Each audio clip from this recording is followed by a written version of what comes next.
Well, good evening, ladies and gentlemen. Lovely to have this opportunity to speak with you this evening. It's a privilege and an honor for me to be able to share some reflections.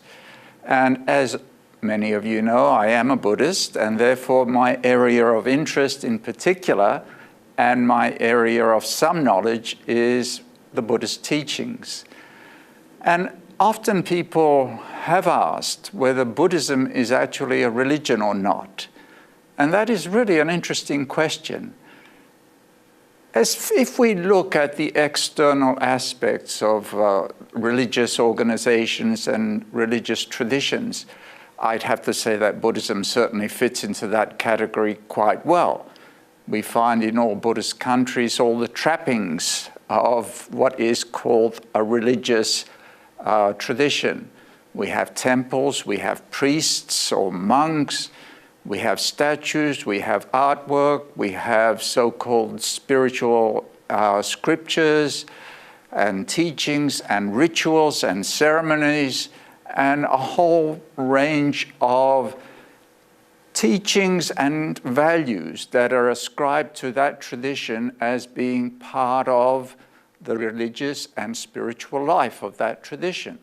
This is very much the same as you find in Christianity or Islam, I would say in Hinduism, Jainism, any of the major religions actually.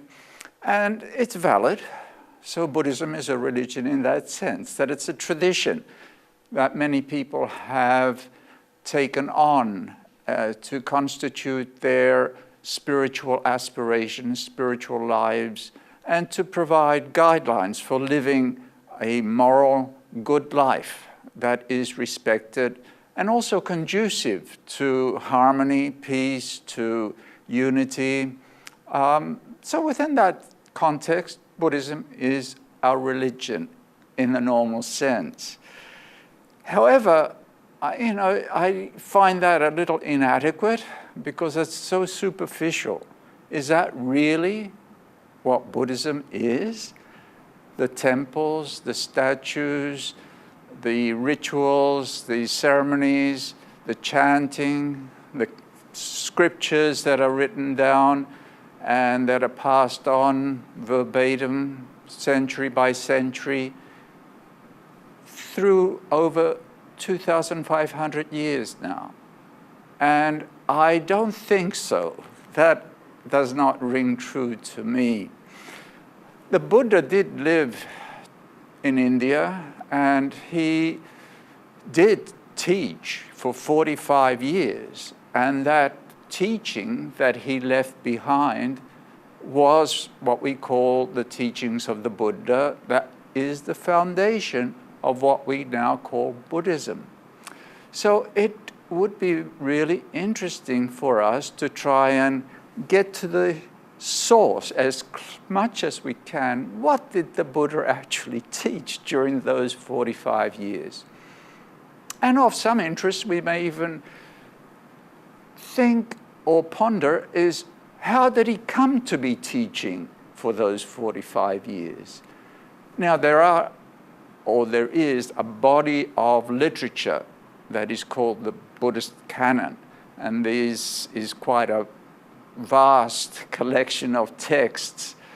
Many of them are supposedly the words spoken by the Buddha, and there is some validity in that claim. I think there is good agreement amongst scholars and historians that within this vast collection of scriptures, there are actually the fundamental teachings that the Buddha gave. And a lot of the historical information contained within those scriptures are relatively accurate. And in that we find how the Prince Siddhartha left his home at the age of 29 on this spiritual quest whereby he became a mendicant or a samana, as was common in India at that time, relinquishing the material life in search of some spiritual meaning to life, something deeper. And obviously, in his quest, he sought out teachers and studied with them. And each time he did that, he would, it says in the scriptures anyway, he would ask or reflect, well, these teachers not only teach this from some scriptural knowledge, they must teach this because of their direct experience. Having learned this teaching, I should also strive to have the direct experience. And he did. And when he did that, he often found that it was still lacking. He had not achieved what he was trying to achieve, which what was it that he was trying to realize? He wanted to realize something that was the, if you wish, the apex of the spiritual life, where there is nothing more to be done. And so each time he studied under a teacher and then mastered the teaching, mastered the practice, experienced directly what the teacher was pointing at, he felt it was still lacking. Now, exactly how he knew that, I can't tell you. But he kept on this quest, and it is said that he did this for 6 years.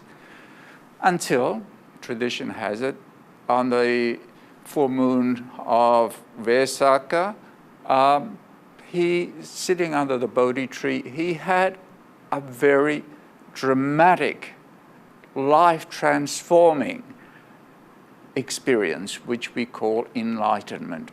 And it's what he said about it was that it was a really transformative experience, whereby he was certain that all the ignorance, delusion, uncertainty, greed, hatred, fear was completely eradicated from the mind. And that's the unique thing about the Buddha's teaching.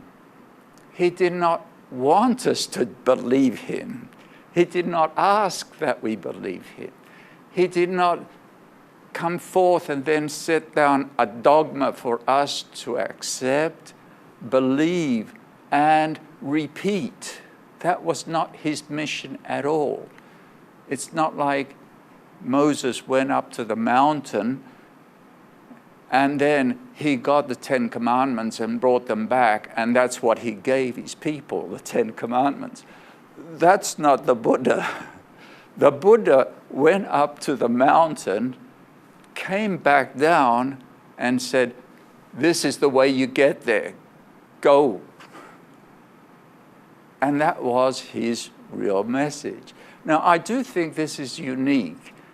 I'm not going to say it's unique only to the Buddhist tradition, but it's a unique presentation of a spiritual tradition, a spiritual path. So the Buddha, after this experience, whatever it was, that was the impact of it was so transformative, he thought, who can I share this with? Who can I teach this to? And he was rather disheartened, but looking at the state of society at that time, which I don't know, it was a long time ago, but looking at the state of society today is certainly very, very disheartening, probably much more disheartening as far as who is really capable, interested, or even inclined to this spiritual quest, when people are so preoccupied with materialism, acquisition, indulgence, and just cultivating all the worldly qualities, worldly ambitions.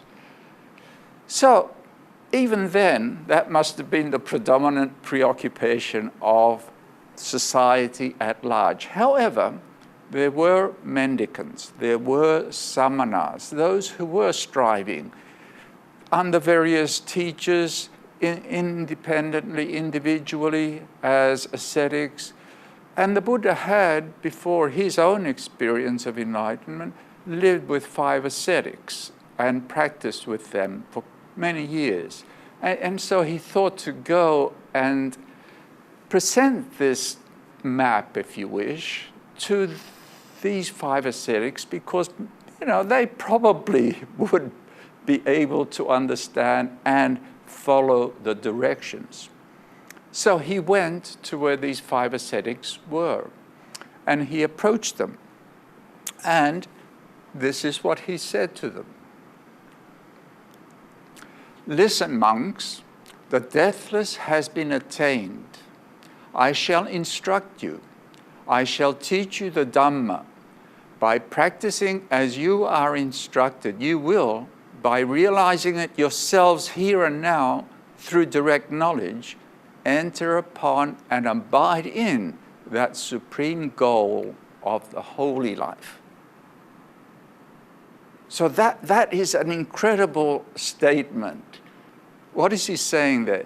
The deathless has been attained, which is the Amata Dhamma, and I use Pali, not Sanskrit, so I use Dhamma instead of Dharma. But Amata Dhamma is the deathless Dhamma. It's just another synonym for Nirvana or Nibbana, the ultimate truth, the realization beyond which there is nothing further to realize. That realization which can only be known by the impact it has on one.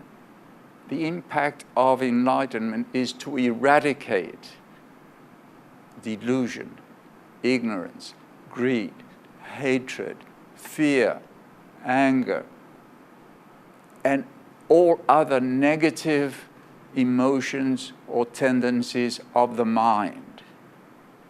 That's the impact of realizing this truth. So he claims that the deathless has been attained. He has found it. He has discovered. And he's willing to instruct them on how they can realize it, know it through direct experience, direct knowledge, and actually be able to embody it and have the same impact on them, so that they also fulfill the goal, the ultimate goal of a spiritual life. He's not asking them to believe him, that he's enlightened. He's asking them to have enough confidence to try it. He said, I've done this experiment and I got these results. Do the experiment. Go ahead, do the experiment. See what sort of results, whether you get the same results.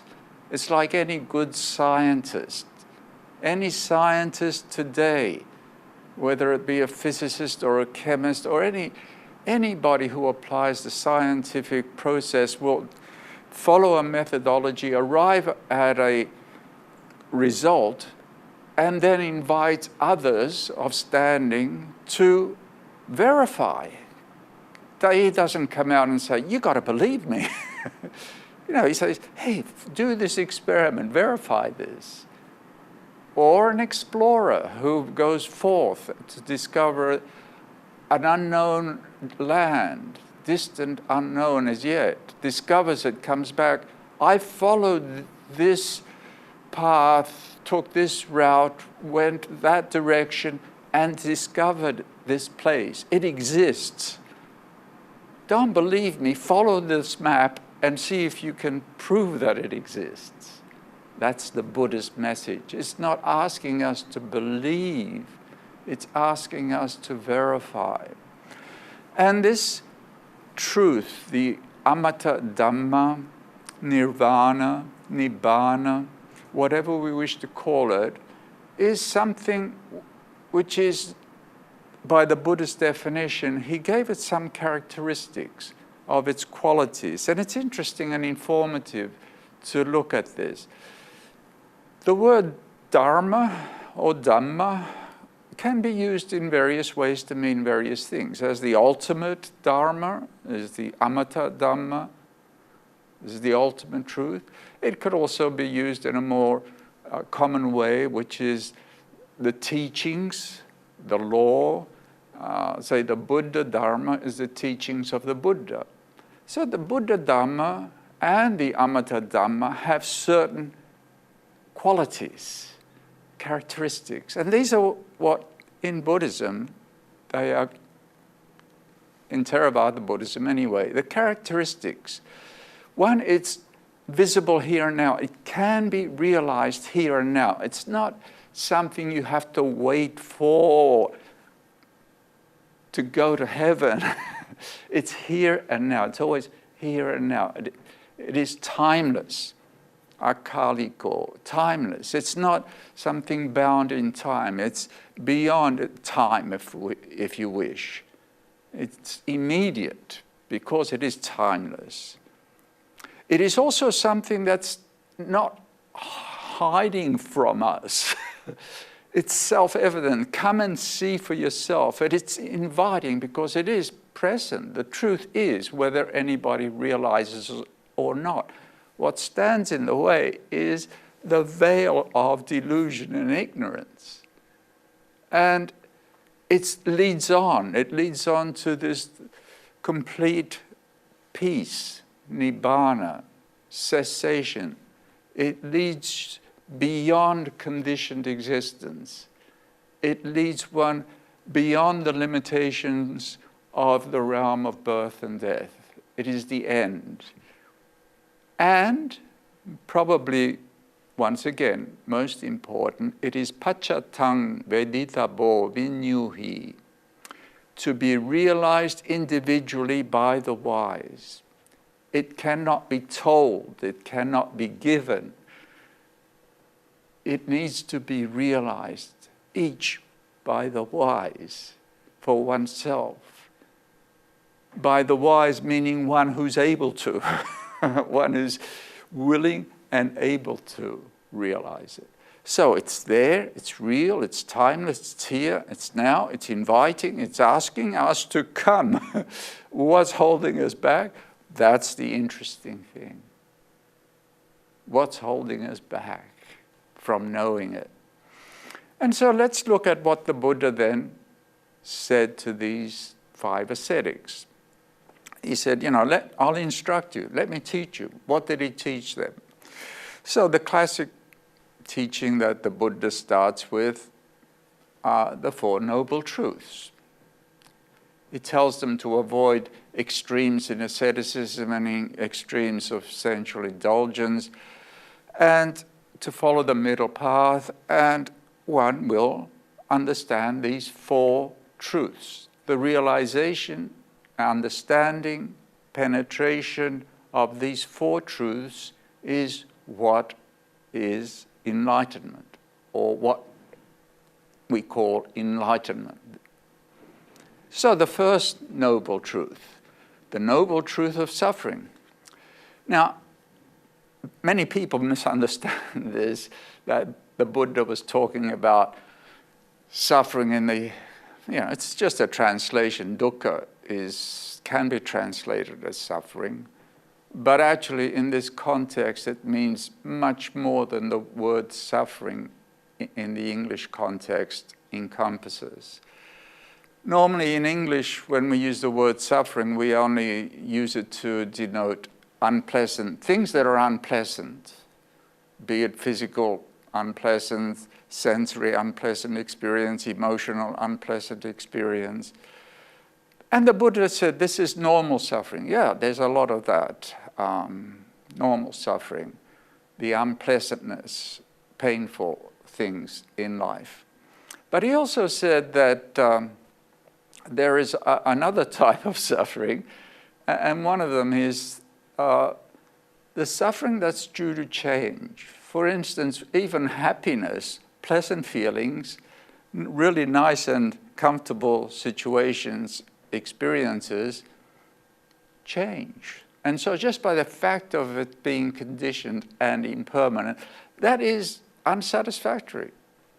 So it's a kind of poisoned pill, and therefore it's suffering. It's by its nature is going to disappoint us and fail us. But then even a third category, he said, conditioned existence as a whole is unsatisfactory. It can never be fulfilling. It can never provide true security, true peace, true fulfillment. It cannot be a refuge. Anything in samsara, everything that is conditioned by its nature, is flawed. And that's what he meant by this broad term. Now, what did he say about this?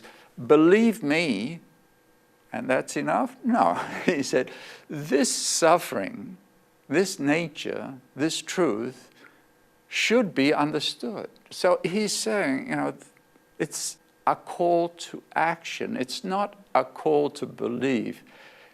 He's asking us to contemplate, to investigate. It's something we need to understand. If we understand this perfectly, that is equivalent to enlightenment. And then the second noble truth is the origin, the cause of suffering. And quite often the cause of suffering, when it's translated into English, is said to be craving. And yeah, it's a good translation. Tanha is thirst, craving, the desire to be, to experience. That keeps us always seeking, always wanting, always needing. And we seek and want and need that which is in the conditioned realm, and therefore that desire is always frustrated. And it doesn't matter what we get, when we get it, the desire is never fulfilled. Now, what the Buddha said, this noble truth of the origin of suffering should be eradicated.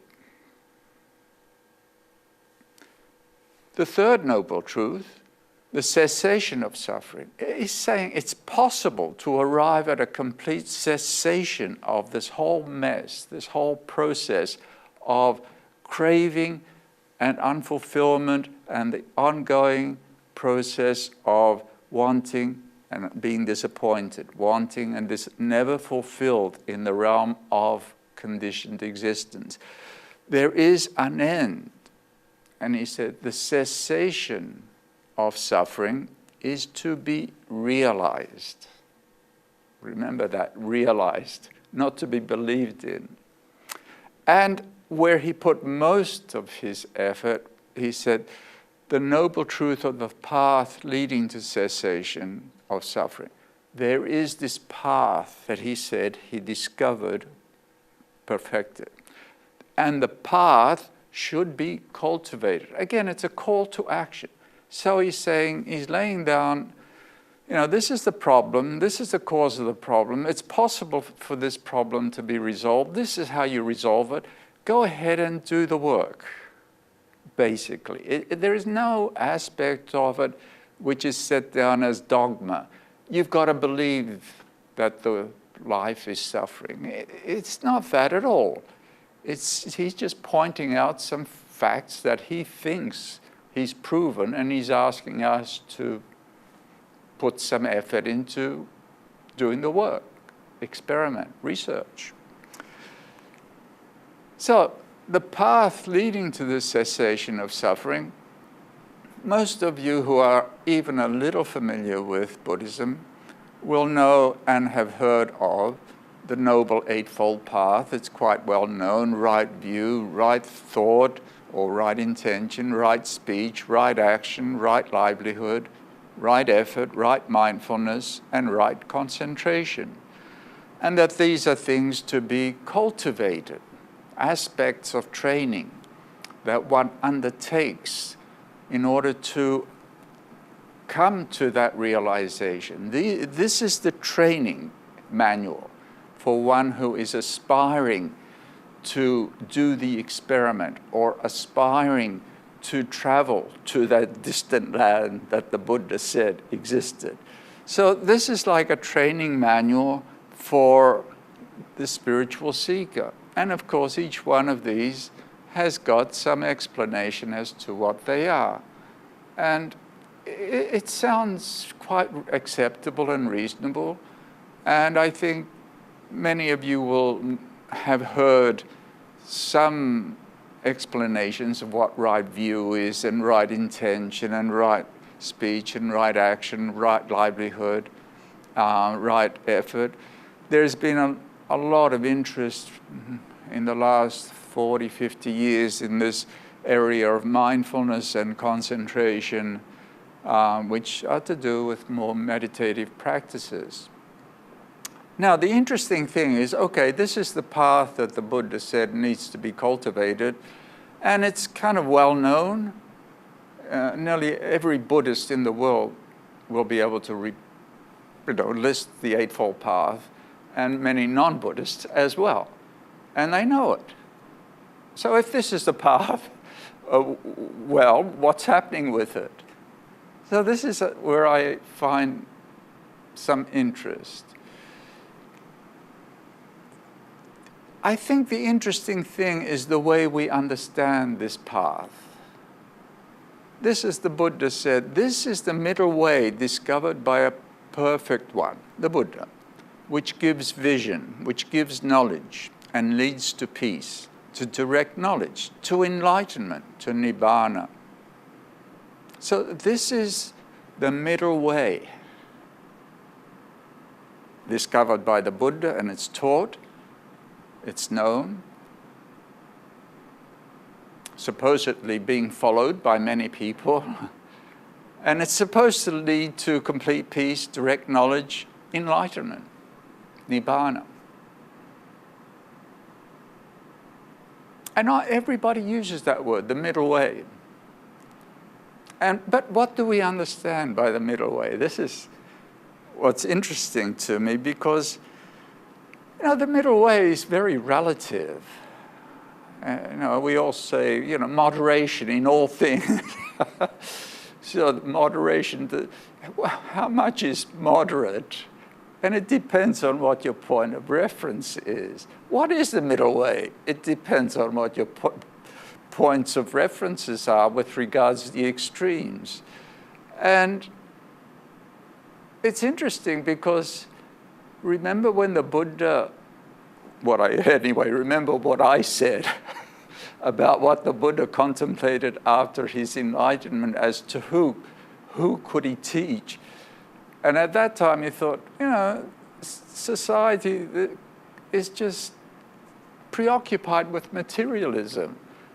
They're just not going to be interested in this. They're not going to be wanting to do this training, follow this path. And who did he choose to go and teach? The 5 ascetic monks whom he had lived with. Now, these 5 ascetic monks were older than the Buddha, actually, so they'd been practicing for a very long time.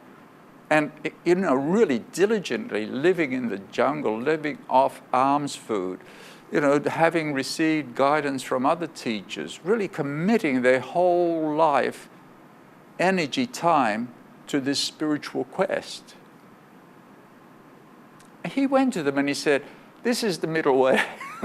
You should shun those really, extreme ascetic practices. Now, that's not what what he's talking about are really, really extreme ascetic practices. And shun the life of indulgence in the 5 senses, pleasures of the senses. So the middle way for them is actually, for us, quite an ascetic undertaking. So this is going to come through in the rest of my talk as to the point I want to make, as to why the challenge that the Buddha gave us is actually, it's quite difficult. And that's why it's so hard to verify what he taught. It's not because this Amata Dhamma is no longer realizable.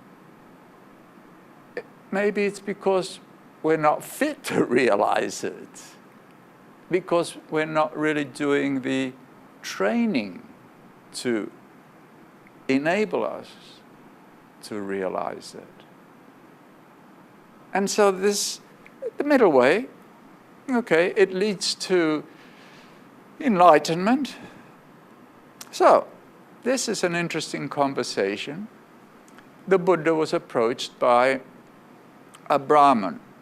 And in the time of the Buddha, of course, Brahmanism, the Brahmins were the priests of the time, the high caste, they were the keepers of the secret ceremonies and rituals, and they thought a lot of themselves.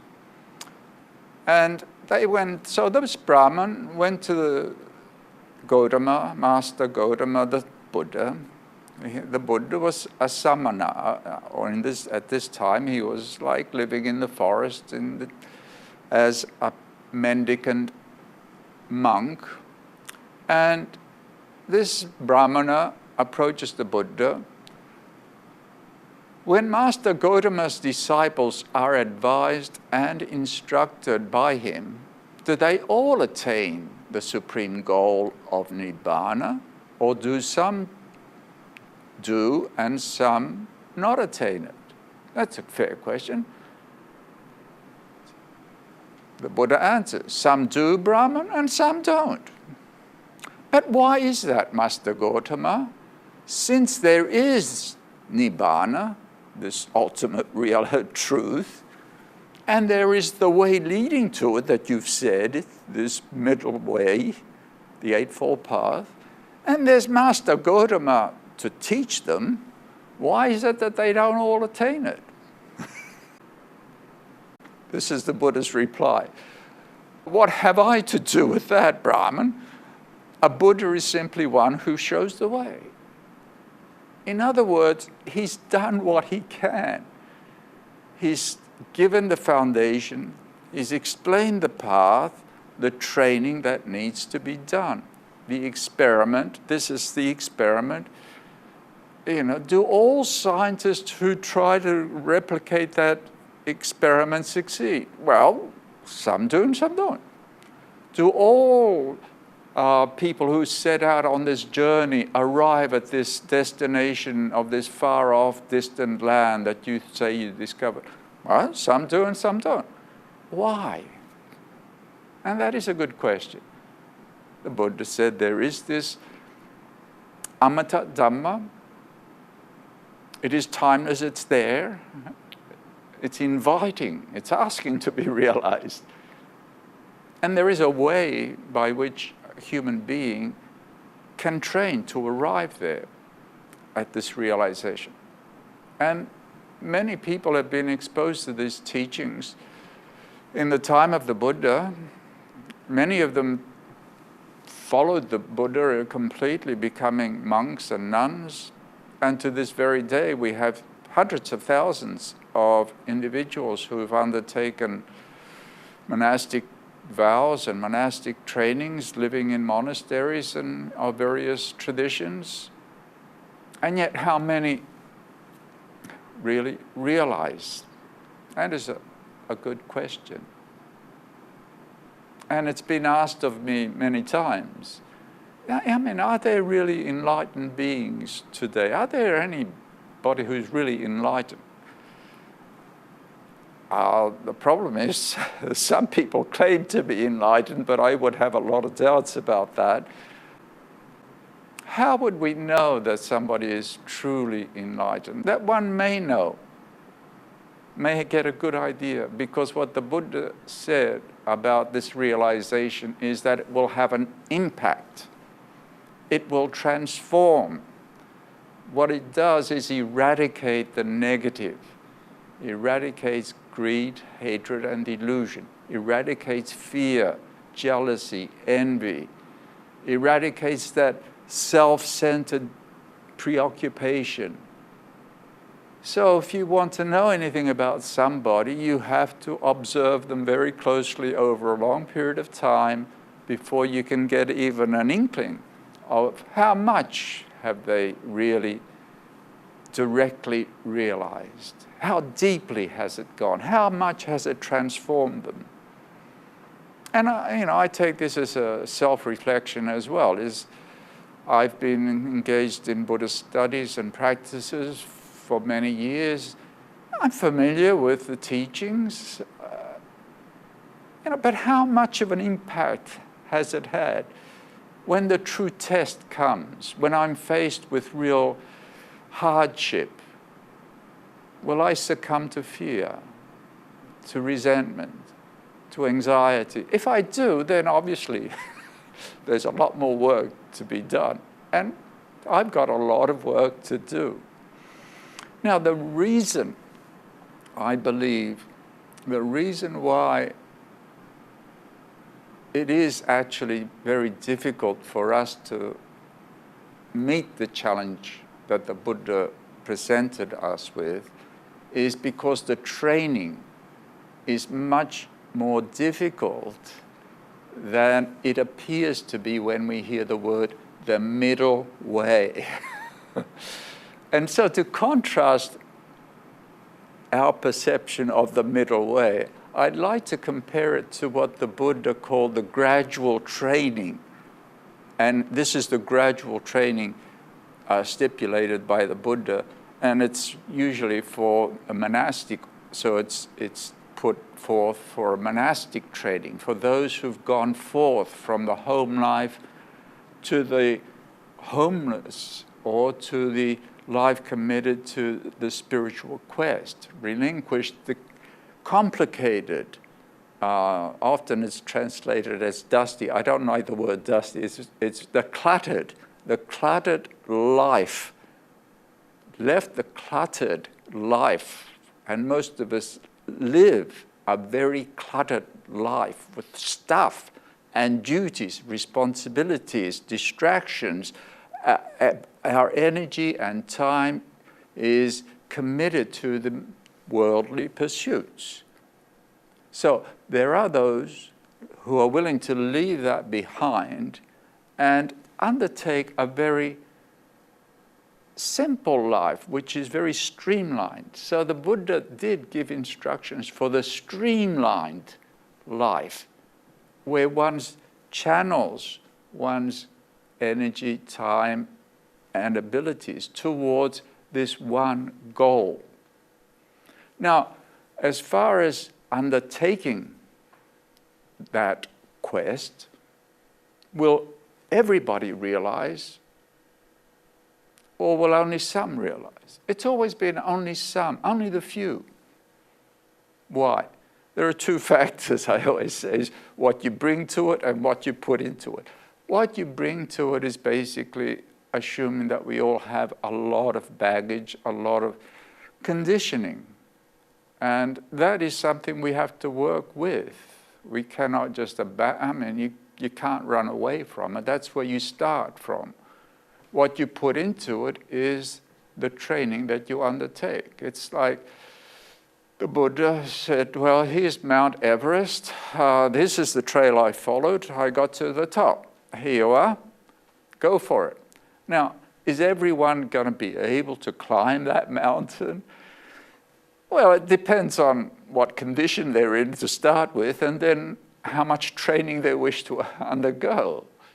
And some will be able to climb it, and some, even if they try the training, do their best, they still won't be able to do it. And so, what is this training? The gradual training outlined by the Buddha, which I think gives you some better understanding of the sort of training we need to do to be able to verify what the Buddha was pointing to. One is to start off with, and I will go into each one of these in a moment, shame and fear of doing wrong. And that is a strong sense of moral value and honor about living an honorable life, of doing that which is good, so that you can live free of remorse and regret and guilt.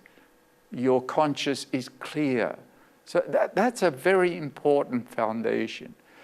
Purity of conduct, restraint of the senses, moderation in eating, wakefulness, mindfulness and full awareness, abandoning the 5 hindrances, the 4 jhanas, the 3 knowledges. This is the gradual training that the Buddha outlined. And this sounds quite different than when we just read the middle way. So the first one is shame and fear of wrongdoing, is basically what I've told you. It's a strong sense of honor, a strong sense of being committed to this, being upright, clean, so that one is not in any way going to suffer from remorse and guilt and shame. One feels comfortable within one's own skin. And so one lives in that way with, often it's translated as fear of doing right. It's not ordinary fear, it's knowing this is not conducive, and one abandons any inkling of wrongdoing that's based on greed and selfishness and taking advantage of others, so that one can live in a really, self-respecting way. So that's like a fundamental requirement. And that's why it's so important that purity in this intention is fundamental to the training. Purity of conduct. Of course, if one has that foundation of commitment to living a life which is free of guilt and remorse, one will be restrained in one's bodily conduct and verbal conduct and mental conduct. In other words, what we do with our bodies, we refraining from killing, stealing, anything that is hurtful to others. In our speech, we'll speak the truth, speak when it's appropriate, speak with consideration at the right time. In our mental conduct, we will take responsibility for what we dwell on, so as not to stoke the fires of greed and anger. And the way we live, make a living, especially if one is, living a spiritual life like a monk, one relies on alms. One don't have to engage in business and money and the concerns of investments and all the complications that brings about. So there is this intention to live a very moral life. Restraint of the senses. This is something that may be very challenging for us today. Restraint of the senses means the five senses and the mind, sixth sense, is to avoid that exposure and that engagement with the senses that arouses any form of desire, aversion, or confusion. So in the monastic tradition, the restraint of the senses are actually quite extreme. You wouldn't call it the middle way by any means. One lives in the jungle. When there are no books, no TV, no radios, no internet, and you live very much in touch with the here, now, present moment, simple sensory contact that will not lead to a lot of mental distraction or negative states of mind. Moderation in eating. It's not 3 square meals a day. The moderation in eating is, for a start, the Buddha ate 1 meal a day, just what he collected on alms in the morning. So that's pretty ascetic. But this is the attitude for one, what the Buddha means by moderation in eating. We will have a sense of moderation in eating. Considering it appropriately, we will take food not playfully, not for indulgence, not for putting on bulk muscle, not for beautification, but simply for the survival and continuance of this body, for ending the affliction of hunger, and to make it possible to continue on the spiritual training, the holy life. Now, the Buddha is this is moderation in eating. I mean, it's something that may be helpful to all people, actually, because these days we have an epidemic of obesity, because there is no moderation in eating. There's an excess of indulgence in eating. But this is, the idea is that one eats simply to maintain reasonable health and strength to be able to continue with the spiritual practice. Wakefulness, this is another very challenging one. What did the Buddha mean by the training in wakefulness? This idea of being committed to training oneself, to be able to really have the stamina and the ability to do the experiment, to undertake the journey. And what more is to be done? We will be devoted to wakefulness. During the day, while walking back and forth and sitting, we will purify our minds of obstructive states. In the first watch of the night, that's from 6 p.m. to 10 p.m., while walking back and forth and sitting, we will purify our minds of obstructive states. In the middle watch of the night, which is from 10 p.m. to 2 a.m., we will lie down on the right side in the lion's pose, with one foot overlapping the other, mindful and fully aware after noting in our minds the time for arising, which is 2 a.m. So one lays down in this very formal posture to sleep for 4 hours. After rising in the third watch of the night, which is from 2 a.m. to 6 a.m., while walking back and forth and sitting, we will purify our minds of obstructive states. That's how you should train yourself. Now, that is really tough. What he's saying there is that basically, night and day, you're training yourself to purify your mind of negative states. So while walking back and forth is walking meditation, sitting is sitting meditation.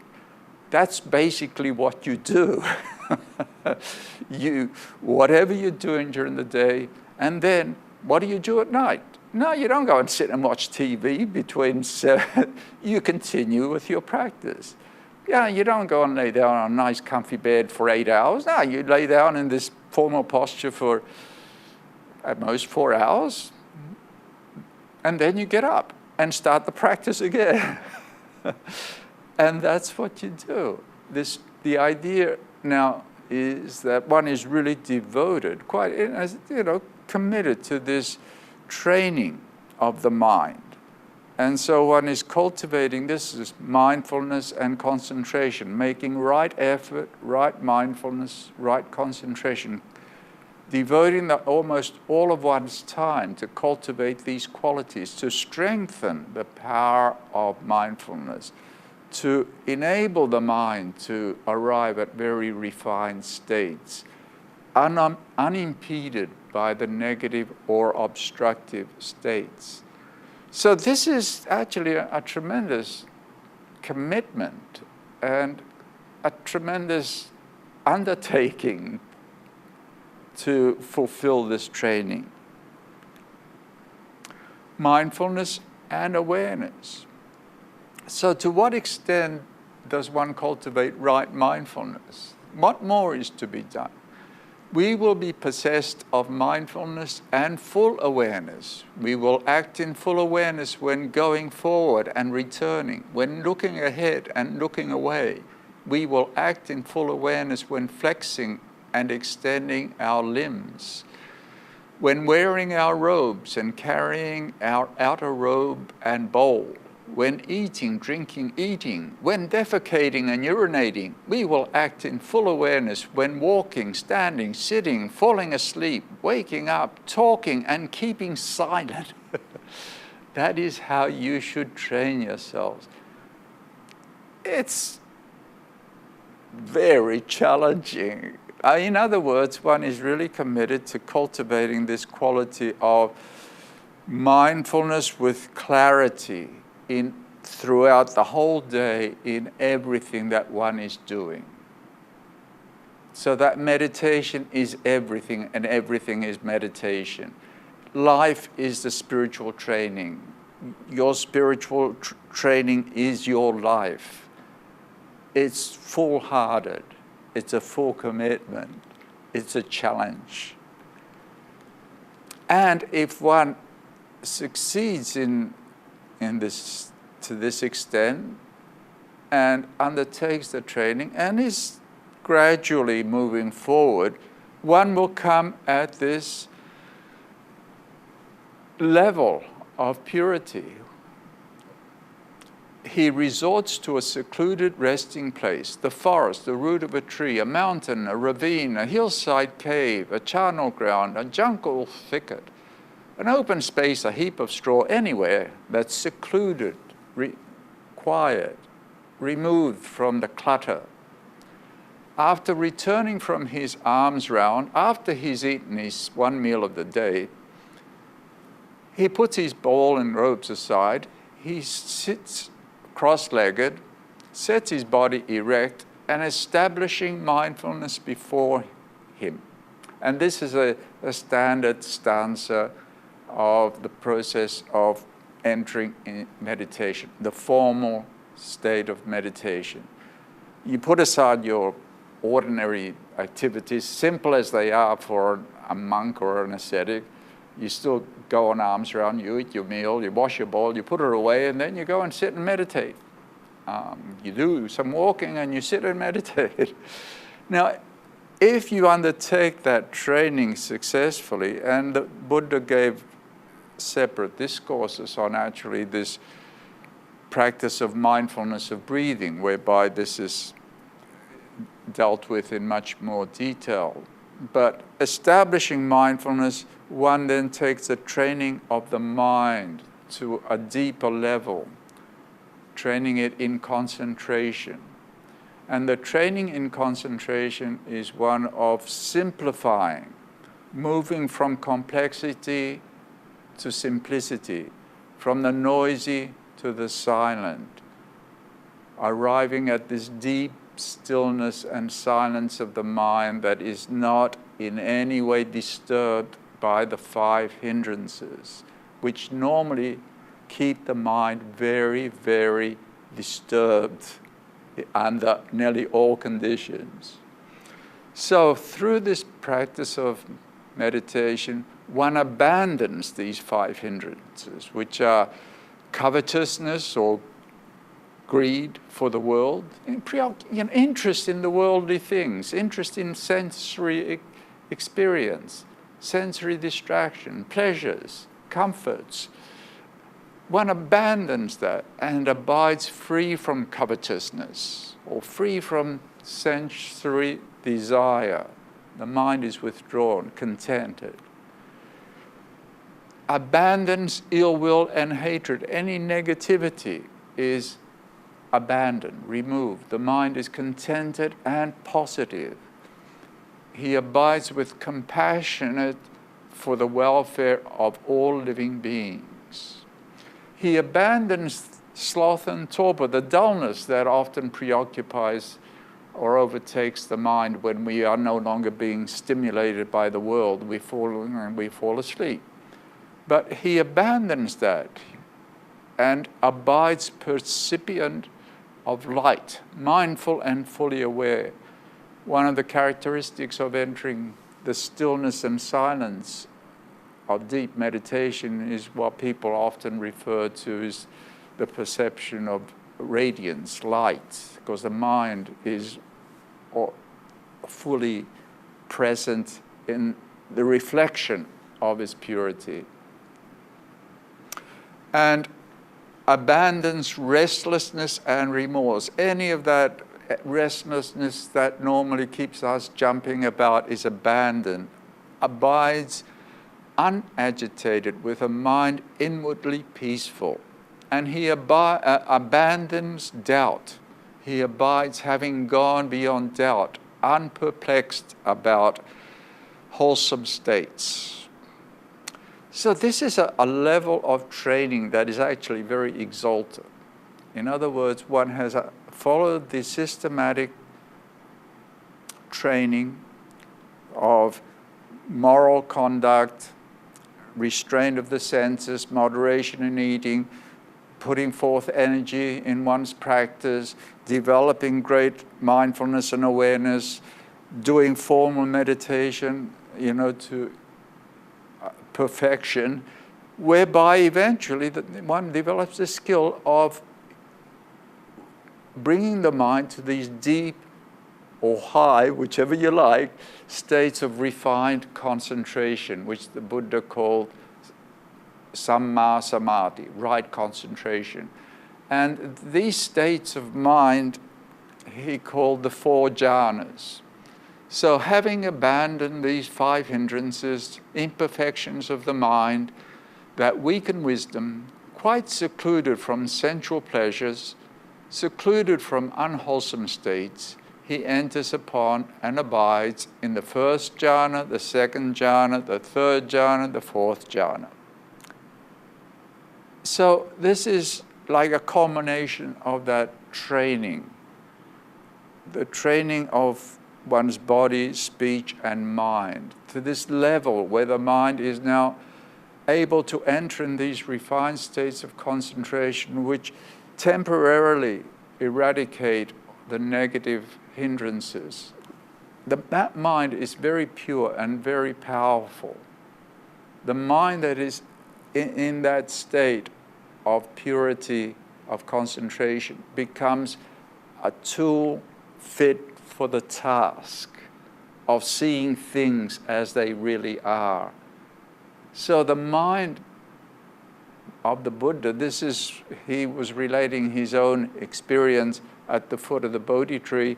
He entered these 4 jhanas.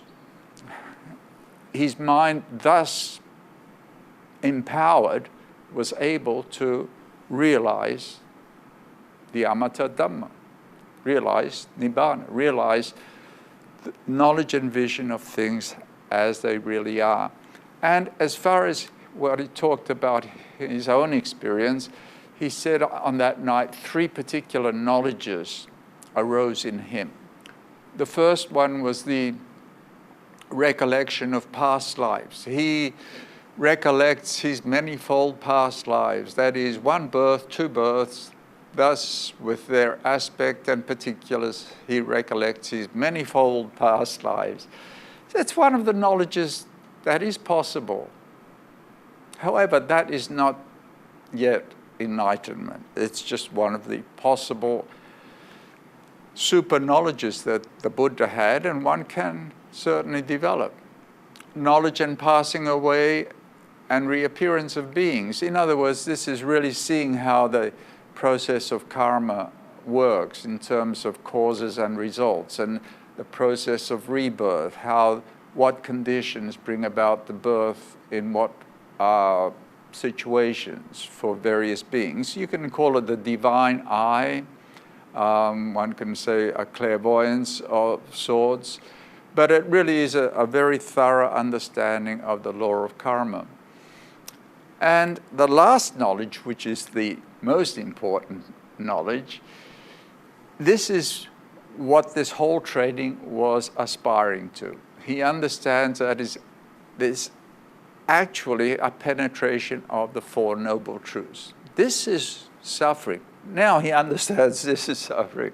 This is the origin of suffering. One understands what that origin is. This is the cessation of suffering, because one has verified it through direct experience. It is something that one verifies by doing the experiment. When he knows and sees thus, his mind is liberated. This is the impact. Liberated from the taints. When it is, here is the defilements, taints or blemishes, and the blemishes are all the things that I've mentioned: greed, hatred, delusion, fear, anxiety, jealousy, envy, all the negative emotions. When it is liberated, there comes the knowledge it is liberated. He understands birth is destroyed. The holy life has been lived. What had to be done has been done. There is no more coming to any state of being. So once again, this is the verification. There is direct knowledge. There is a knowing. that it is liberated, that one has realized. And one knows because of its impact, not because of one's belief. And so this is a training that can be undertaken, but once again, I think it is important to understand that it is really, it requires something special. You know, when we think of champions, when we think of great champions in any sport, you know how much training they have to put in to arrive at that apex of ability in any sport. Well, this is not a sport, it is the spiritual quest. And the training that is required does ask for a commitment of considerable seriousness. But the important thing is that there have been, through the ages, many who have undertaken this training and have verified this path. And I do believe there still are some. But we need to verify it for ourselves.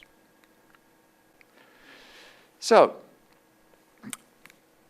maybe this is a good place to end. This is what the Buddha said. What should be done for his disciples out of compassion by a teacher who seeks their welfare and has compassion for them? That I have done for you, monks. There are these roots of trees, these empty huts. Meditate, monks. Do not delay, or else you will regret it later. This is our instruction to you. So I feel that this is the challenge that the Buddha really gave humanity. He was not interested in great philosophical explanations and metaphysical views about the beginning and the origins of the universe and all sorts of speculative views. He wasn't really that interested in it. He didn't really set up to establish a religion with all its institutions and hierarchy and pomp and rituals. The Buddha was interested in teaching this path so that others can verify what he discovered and experience the impact that he experienced. And it's for each and every one of us, if we are thus inclined, to meet that challenge at our own pace. Most of us will take a very roundabout route, unfortunately, and that's why it's unlikely that there are many who have verified it. But there are those who are willing and put the effort in, and I respect all of those. And I respect, I think, everyone who does undertake any aspect of the training. You know what they say about physical exercise? Anything is better than nothing. Spiritual exercise is the same. Anything is better than nothing. So whatever aspect of this training we can undertake, to whatever extent, that is good. But we should be humble and not say, oh, I've been a Buddhist all my life. I haven't experienced that. Well, you know, how much have you invested in it? So this is to have the right perspective. I think the Buddhist teaching is a source of great inspiration. And it's also a tremendous challenge for each and every one of us. Thank you for your time. I hope that's been of some thought-provoking, if nothing else. Good night to you.